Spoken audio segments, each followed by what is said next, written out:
Hey guys, welcome back to the channel. As you can see, the Batwing is installed, but it wasn't as easy as I thought it would be. It's story time.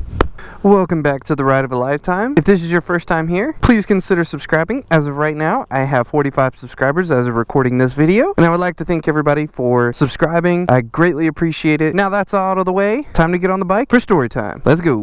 So welcome back everybody. As you can see, there's some snow on the ground. It is currently 29 degrees and I am on my way to work. It has been very cold here. I wanted to kind of get this video out to kind of tell you guys about everything that was going on and all the troubles and pros and cons of having the Batwing. But I said it was story time. So when I went to go install this, it was Saturday right after I got off work. I got off work at 4. The sun starts to set down at about 5:30-ish. So I was like, okay, if I got about 2 hours, it should be maybe enough time to get most of it done. Well, it actually ended up taking me about 5 hours, 5.5 hours, something like that. It was a little bit more than I thought it would be. I could have paid somebody else to do it, but it was my first project on this bike and I really kind of wanted to take the time and, you know, do something fun with my bike. I like building with Legos, so I was like, and I was gonna build it all.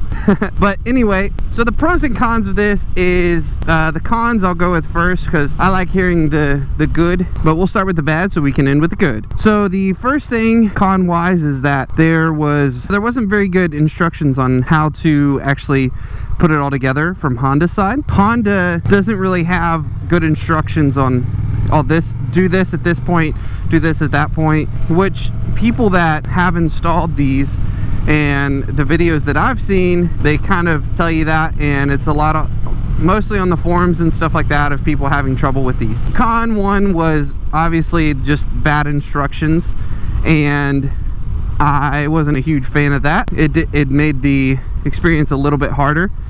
Let me open my visor because it's getting a little cloudy in here. So my second con was that the piece that I have, the actual metal piece for the stay, so the steel piece that holds everything in place, which is this part right here, if you guys can see, where the headlight actually attaches to the forks with the stay, mine was actually bent. So I spent about probably 2.5 hours on just that part because I couldn't figure out what was going on, and it was very frustrating. So long story short, on that part, I had to literally bend the steel back a little bit.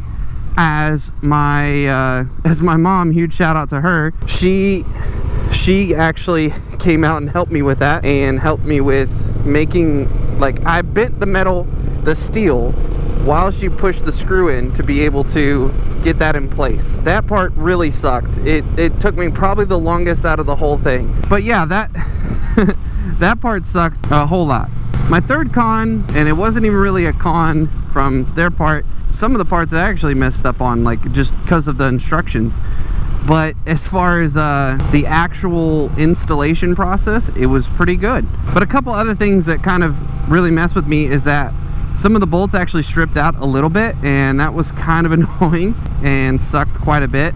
And also, while filming this video, not this video that you're watching right now, but the video that I was going to put out with it, I actually ended up knocking my new GoPro over and broke the protective lens that goes around the actual lens, so like the protective casing that goes around that. So I broke that, which really sucks, but it's only like a $20 part to fix, so at the end of the day, it's not all that bad.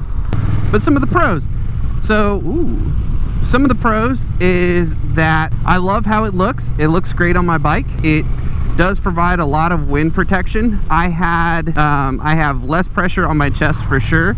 I can feel that. And riding in this colder weather, the plastic piece actually blocks a lot of wind off my hands because I have perforated gloves. I bought these in the summer when I was going to start riding, and that didn't end up happening. So I definitely do get cold, but having this, I don't get as cold as what I used to, so that is a good thing. And I love how it looks and love how it feels, and yeah, those are the pros and cons of having this. So I pulled over for just a little bit because I wanted to actually talk about something really quick. Another con that I had, which I didn't mention before, is that your gauge with everything on it, the electrical that is behind it, trying to attach this with the washers that they provided and moving the electrical out of the way was a complete nightmare. That probably also took me about another, I don't know, like an hour and a half, which really sucked.